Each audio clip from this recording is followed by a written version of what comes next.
Mario was just talking about how well the secondary is playing right now. Why? What is it? What is so good about the secondary right now? Well, I think it starts with the players that we have. They're talented players. They're playing extremely hard. They're playing with a lot of confidence. They believe in themselves, believe in what we ask them to do. They believe in the process, our weekly process of preparation to get ready for a game each week, and they keep getting better every time they take the field. Last week, the Tuesday, Wednesday, Thursday practice that we had was probably the best week of practice that we've had since I've been around here, and I think the results on Saturday keep getting better because of that.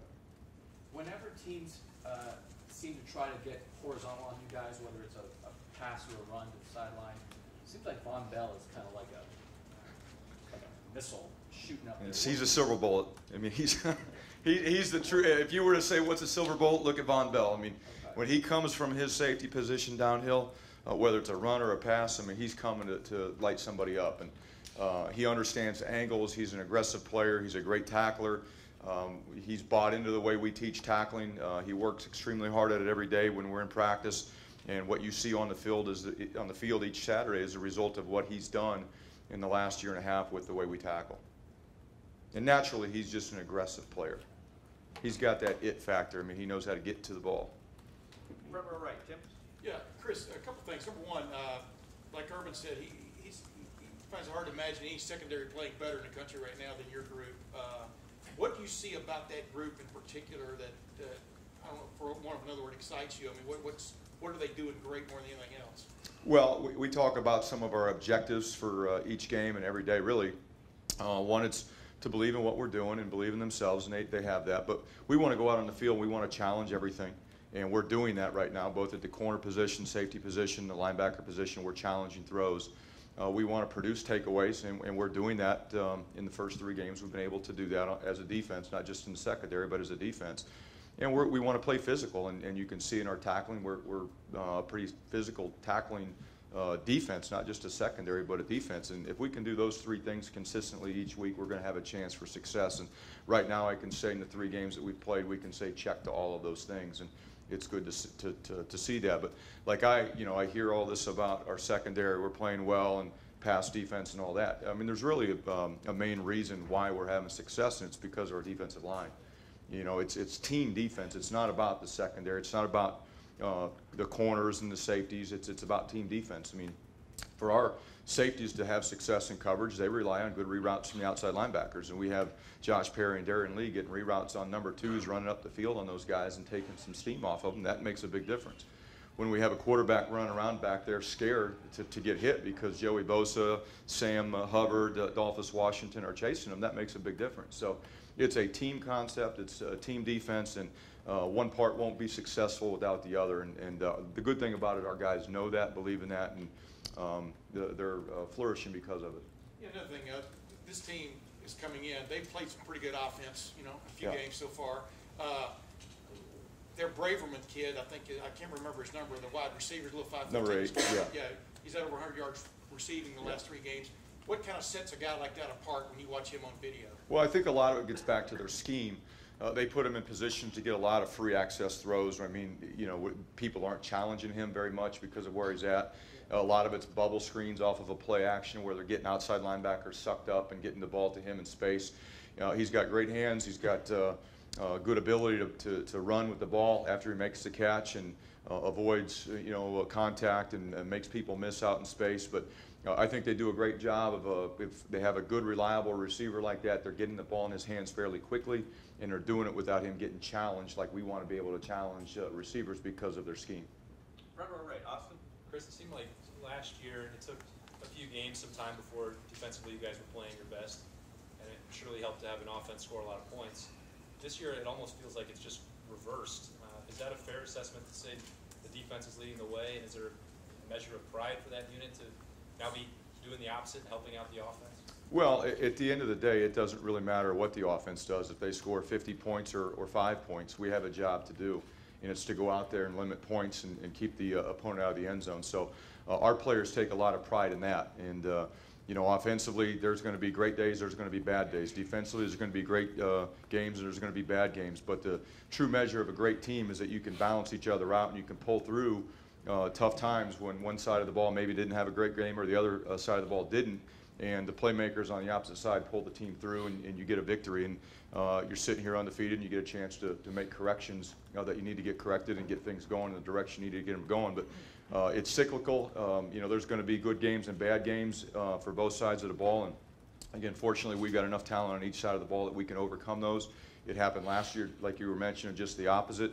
And right now, our concern defensively is to go out and do the job that we need to do, and that's to keep the opponent out of the score or out of the end zone and off the scoreboard. Second row middle, Ari. Hey, Chris, how many prospects do you think, just offhand, I mean, are you responsible for in the grand scheme of your guys' plan, like individually? I guess I don't quite understand the question. I mean, like, how many are on your list, and how many, I think at one point might you be like the main guy? You talking about recruiting? Yeah. I don't know. I mean, every player that we're recruiting on defense, we pretty much as a defensive staff are all involved with it. We don't just recruit as individual coaches. We try to recruit as a team effort defensively, and we're involved with every recruit that we're trying to recruit. If you're talking about more just being maybe a lead recruiter for certain individuals, pretty much anybody that's involved in the secondary. Coach Combs and I tag team and are lead recruiters for basically all the secondary players. What I was getting at is, at Ohio State, your guys' list, I think, for the players who are Ohio State caliber, is a lot smaller than at a place like in the MAC where... It is a lot smaller, yeah. What do you think the challenges might be if that list were way bigger? Well, the challenge that we have right now from a recruiting standpoint defensively, especially in the secondary, is we're looking for very specific skill sets to do the job that we ask them to do. We're not just looking for an example, a big 6'3", 210-pound safety. That doesn't fit the job description of what we need our guys to be able to do. So we're looking for guys with coverage ability, good tacklers, football intelligence like a Von Bell is right now. I mean, those are the type of players we're looking for. How many of those are out there? Not a whole lot of them. So it shrinks our list even more. That's probably the biggest challenge is trying to identify guys that can fit our skill set and fit the job description that we ask them to do. If you're talking about comparing an Ohio State recruit list to a MAC level recruit list, ours is going to be a lot smaller. We have to make sure we do a great job of identifying the guys that can actually play winning high-level football here and not just take guys just because they put their hand up and want to come to Ohio State. We got to take the right guys, because we all know there are a lot of guys out there probably would say, yes, I want to go to Ohio State if we offer them, and we've got to make sure that we're offering and taking the right players that can compete and win at a high level. What do you think the challenges were? You guys have a specific challenge because it's harder to find guys who fit what you need. Yeah. They have a challenge because they've got too many to look at. A lot of, I've been there. I get the challenge. I mean, at times you just got to find guys. If you're at a program, a lower level program, and you're not winning, you might not be very attractive to recruits, and you just got to find guys to fill a roster. I've been there. I know how challenging that is, and to get those guys, you got to sort through a lot of people. It's a lot of film evaluation. It's a lot of follow-up. It's a lot of phone calls. A lot more than what we probably have to do right now here at Ohio State. It's just a completely different recruiting approach because of where you're at. Front row, Dave.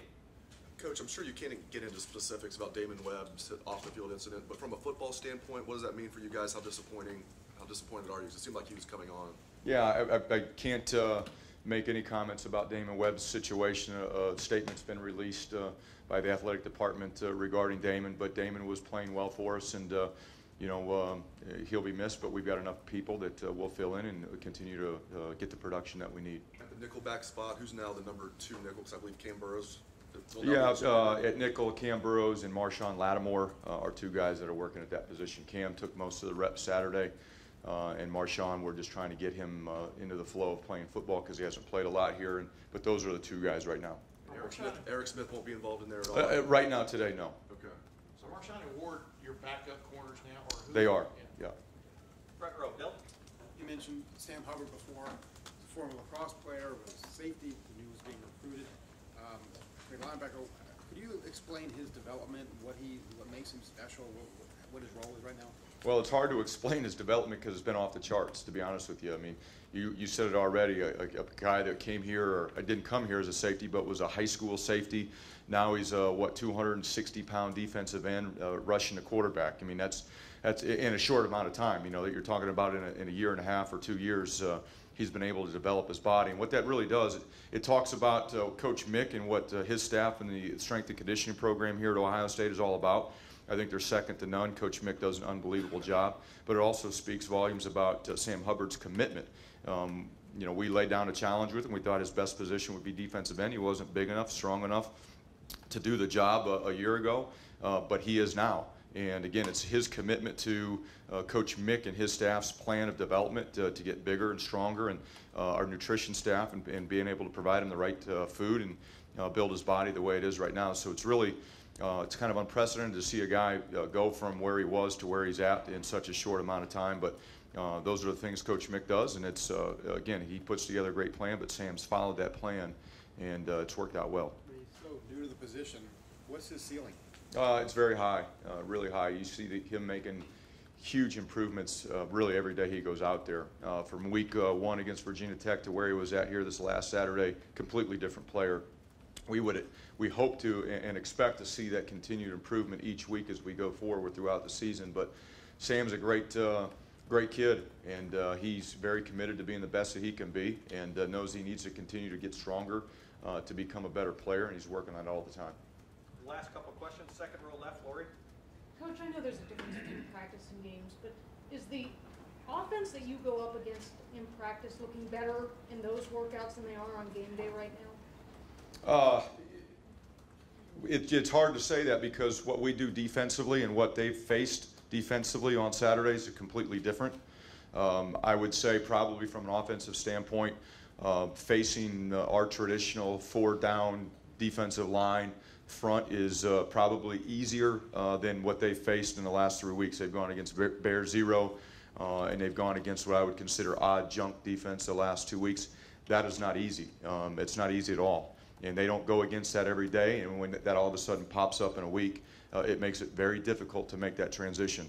Our offense is loaded with really good coaches and really good players, but when they're throwing a curveball like they have been the last 3 weeks, that's a challenge. If somebody came out offensively against us defensively and did something completely different than what we had prepared for, guess what? It's going to be a bad day for the Buckeye defense too.